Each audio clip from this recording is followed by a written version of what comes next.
It's over. It's over. Whether you want it to be or not, it's over.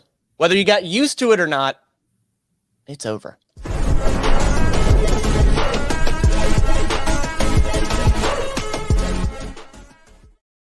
Welcome back to the channel where we build financial power. My name is Matt, and this is Potter. Appreciate you sliding by. If you're new to this here channel, every Thursday, Friday, we're doing our thing. We're talking about financial power. We're talking about this wonderful, trippy world of DeFi. And it's been a lot of fun, but it's been a good ride. It's been a hell of a ride. It's been a doozy. It's been a lot. There's been a lot, and since I started in crypto, and the whole purpose here is I've sort of been documenting my process of learning. Been doing this crypto thing, DeFi thing, for 8-9 months. Potter and I found each other, and she's a seasoned vet, and she's more that technical analysis person, and I'm more that person that's like, what's a MetaMask? You know, still sort of learning the basics. But long story short, it's over. It is over. Before we dive all the way into it, Potter, how you feeling over there? This is like, it's been such a hard week, dude. It's, you know, I let people know, you know, in my Patreon group, I was like, hey, just hold on. Yeah. But, you know, sometimes you just can't hold on, you know. It has been a turbulent time, and Cole's in the comments here saying, good morning, folks. Thanks for popping on another one. Thanks, Cole. Absolutely. Appreciate you, good sir. Appreciate you. Power to the 20. Yes. We talk about all sorts of things, financial power. Our intention here is not really to shill projects to you. Our intention is to talk about some of the things that maybe aren't talked about as much as we think it should be. We like diving into the emotional side of things, but I was actually telling Potter not long ago, like, you know, I don't always want to dabble in just the emotional side of things, because you need some tangible pieces. And we've definitely made some videos where we talked about tangible pieces in financial power and DeFi and crypto as a whole.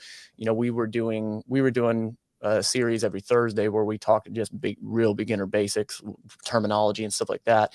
You know, and I think that there's been a good balance, but something that I've found myself just constantly harping on, and even thinking to myself, maybe I'm talking about it a little too much. You know, I talk about this emotional side of money, of financial power, of financial freedom, if you want to call it. But the truth is that emotions are, I feel like I said it a billion times, emotions are always in finance. There's so many things in your background, my background, you watching your background, with your relationship with money and how that goes. So you can't help but be emotional. You cannot help. And I mean, I think successful traders, people that are, you know, financially powerful, wealthy, I think they have found that medium of understanding, separating that emotion as much as possible, you know. And I think that from what I've seen, the people I know that have done quite well have been able to separate that emotion and not letting that take over. Yeah, I'm sort of running my mouth here, but no, dude, you're speaking gospel. It's good stuff. Go ahead. Well, I mean, so Potter and I talk off the air here, you know, quite a bit, and you know, she's talked to me about projects of this and that, and I've found my own core values I always come back to. Of, you know, she'll send me this project, and I'm like, I just don't get the project.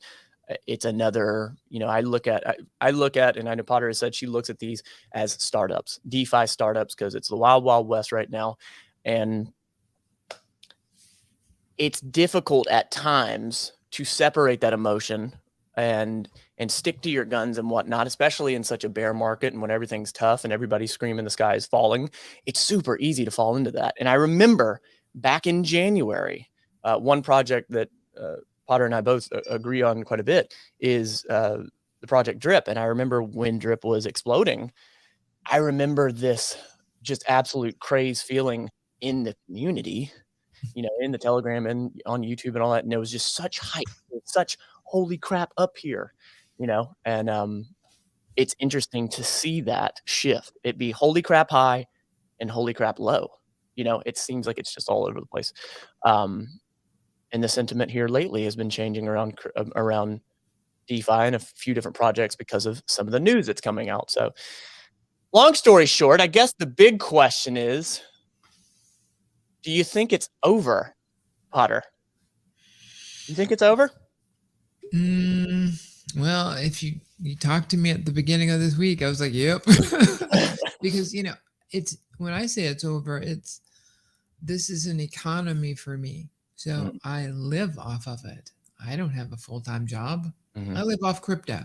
Yeah. So when you just see the thing that you said, hey, this ecosystem is what's going to support me and help build whatever, it just goes only one way. Only down. Yeah. Only one way. Yeah. For month after month, week after week. I stopped recording. I was Really? like, yeah, had to. So just so you know, like, we record our numbers every day. What are our crypto investments doing? Are they making us money? We're losing money. You stopped record. How long did you stop recording? Just about a day. Really? Okay. I just wasn't my normal. I didn't care. Like, bad right there is with, bad. I've missed some days for sure. I'm right there with you. Go ahead. Right, and the reason that I would say that is because what I would do at 24 hours was I would be able to take out, to pay for stuff, on the fiat side. But now I was having to wait 2 days, right? So that that's a little painful. Yeah. And with no announcements coming out, with the fear and the uncertainty, it was 100% based on what the Fed was going to do. Understood. Okay. So I was like, okay, guys, here we go. Yeah, you shot me a text about that the other day. Yeah. Yeah, this, according to the the people I listened to, it was going to go one way or the other. Yeah. And the news has been heard as good, but it always spikes and then it drops. So yay for yesterday, because you got to take a peek to say, hey, what positions am I in that went up and which ones didn't move at all? The ones that didn't move at all, dearly departed, dearly beloved, we are gathered here together, because those are dead. And for anybody that didn't hear that news yesterday, including myself, what was that news? Like, what actually came out? I remember you saying that something was coming out. Well, they said two things. One, they said that they were going to go up 75.75 as far as the lending, the rate. But they also said, which they haven't ever indicated, if this continues, we could see ourselves easing. And that was like, what? Easing? What does that mean? That means that we're not going to get involved as much. And historically, with regulating crypto, with raising interest rates. Okay, got it. Yeah, this is solely for interest rates. The Fed is there to make sure that their sole mission is to make sure that the dollar stays strong. Right. Like, we need a commissioner like that for drip. Got it. So when he said, we're not going to do it, I was saying that historically, when the Fed is involved in anything, whether they say we're going to do something, or they're going to raise, or they're going to do quantitative tightening or easing, the market people just get out of it, because they're like, we're not going to goof around in that market. When they're out, we'll come back in and invest. Yeah. And so that was the first time that we've ever gotten any sign of life. Okay. And so that put an end to the end of the bear market of uncertainty, right? Okay. It's so good to say, see ya, because now what we look at is, okay, how long is it going to take for this thing to come back?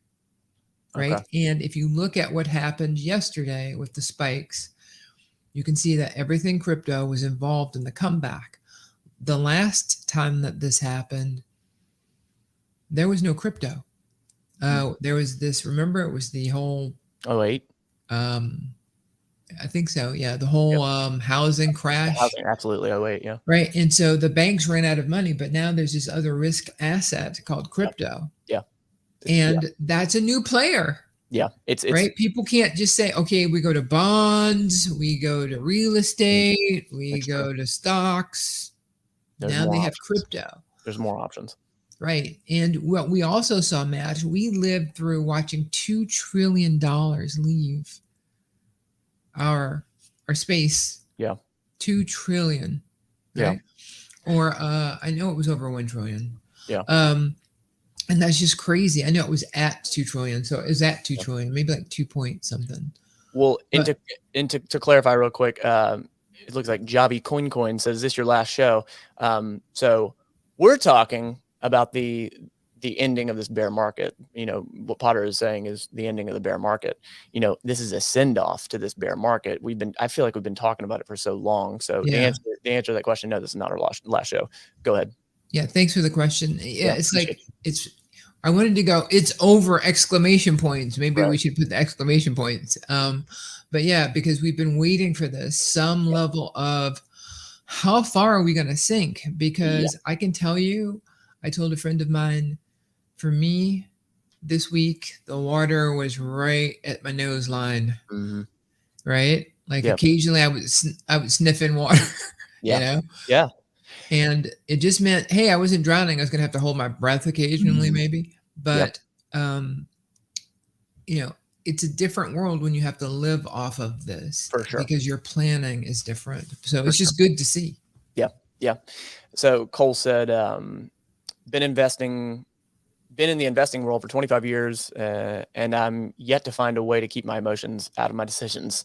And I actually met somebody the other day who was talking about they were trading in stocks, and not long ago they lost like 30 grand. I think they got out with 2, they went in with 5, and then they lost 30, but they ended up only making 2. Anyway, point is it was emotions. It's you're 100% right. It's emotions. And, I would be lying if I told you that, off camera, like I was everything of what you see on camera here. Like, I mean, it's not like I don't always have that mentality of everything's great, glass half full, woo.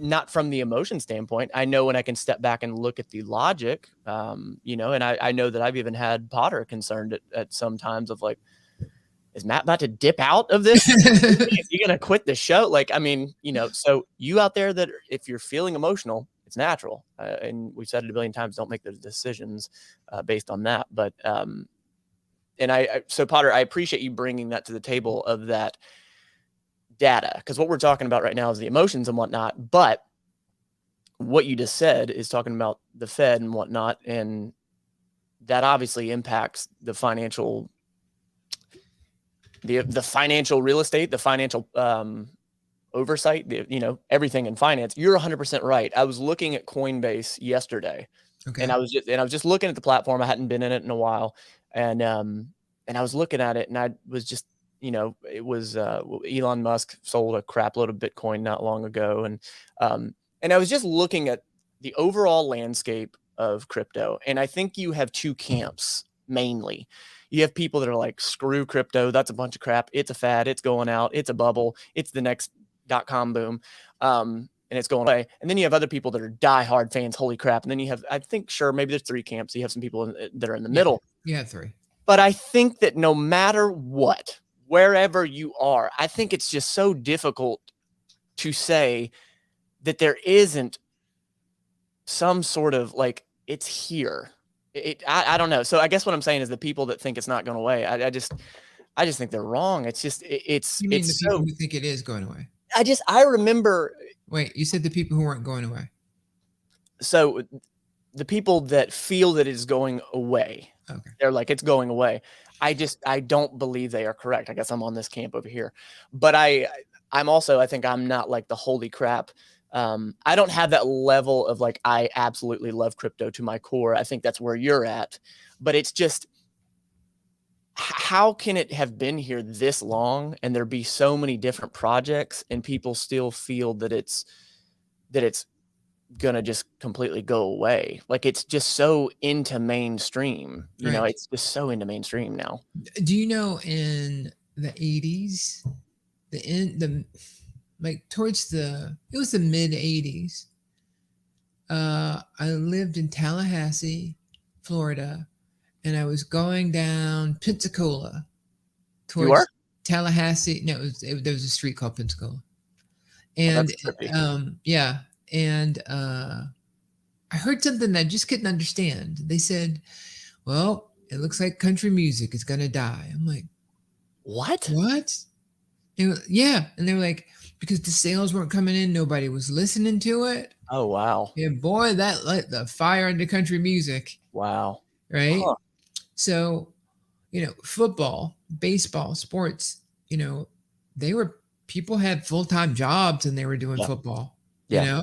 They would do football in their spare time before Yeah. people were like, wow, this is a gold mine. And some people were like, football's never going to last. People running into each other. Nobody's Yeah. going to get in the stadium for that.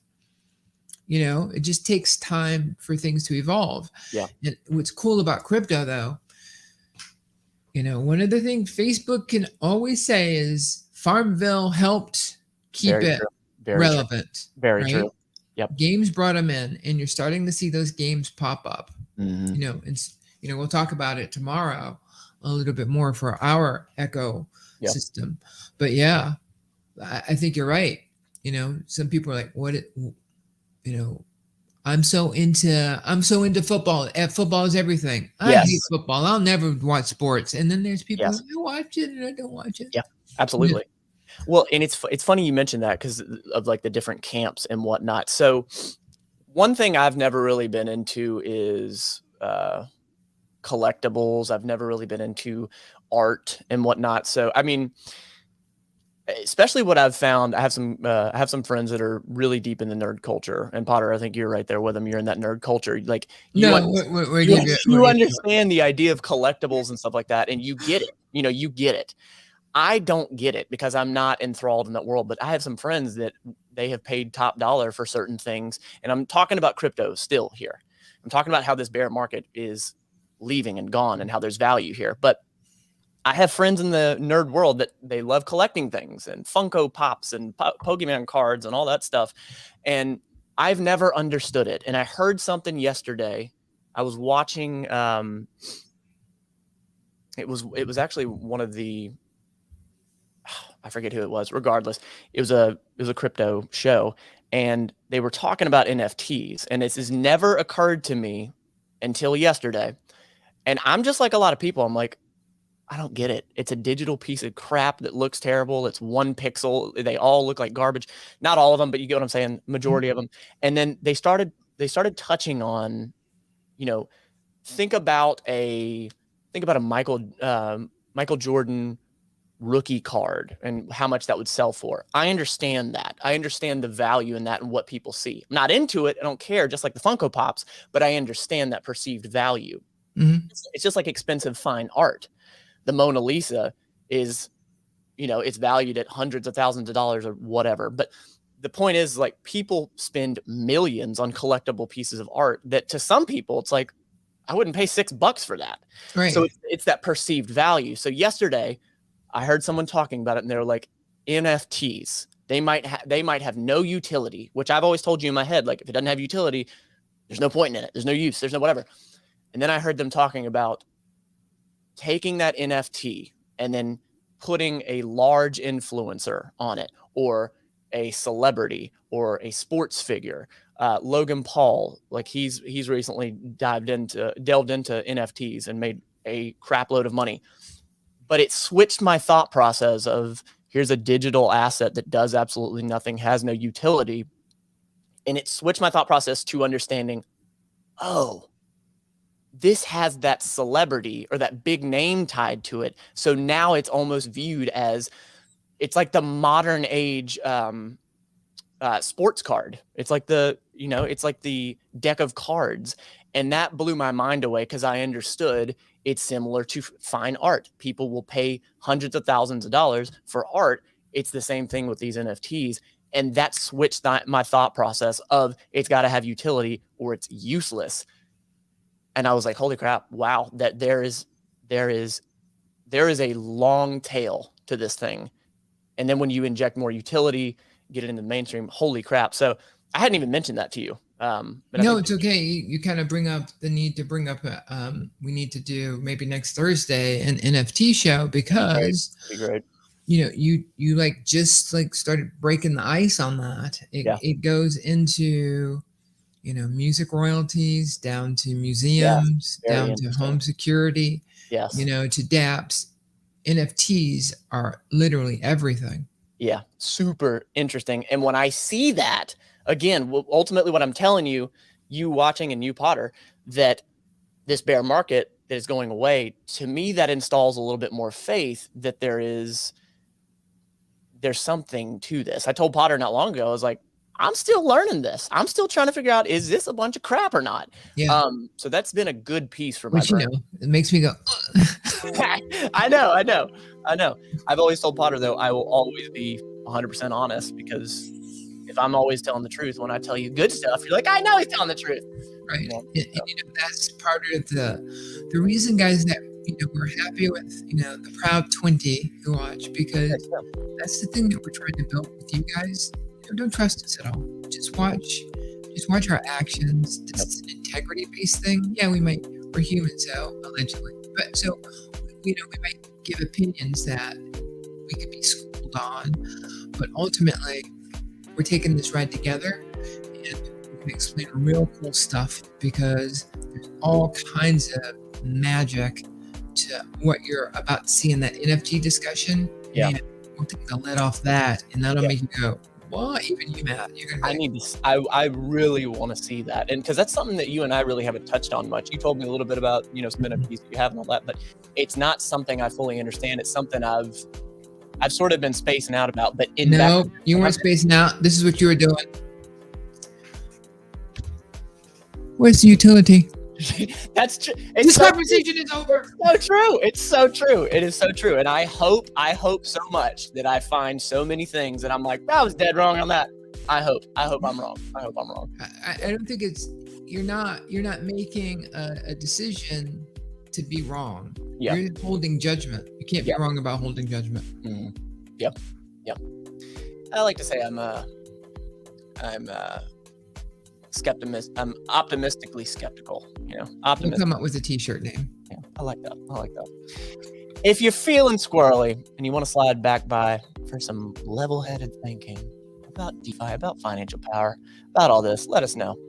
Before we get out of here, Cole says, looking forward to seeing how the drip ticket NFT goes.